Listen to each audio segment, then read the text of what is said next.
toujours adoré cuisiner les restes, surtout le lundi parce que je n'ai pas en général le temps d'aller faire mon marché. Du coup, eh bien, je fais avec ce que j'ai dans la maison. Et aujourd'hui, j'ai un sacré reste de pain, quasiment une baguette et demie, et c'est l'idéal pour préparer un gâteau de pain. On va l'inonder de lait, du lait entier s'il vous plaît, parce qu'il n'y a pas d'autre matière grasse que celle du lait dans cette recette, donc il faut vraiment qu'il soit entier.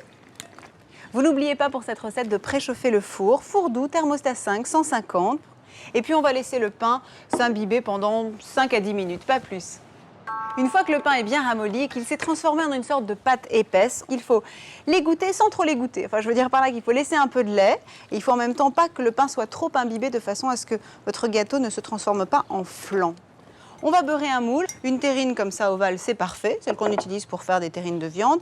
Alors, 4 œufs. Même pas besoin de les battre. Pour le sucre, c'est 200 g de sucre roux. Là, on a la recette de base. Moi, je mets une cuillerée à café de cannelle, une cuillerée à café de gingembre en poudre et on va mixer. Comptez à peu près 1 minute de mixage, intensif. Il ne nous reste plus qu'à rajouter les raisins, on ne les oublie pas.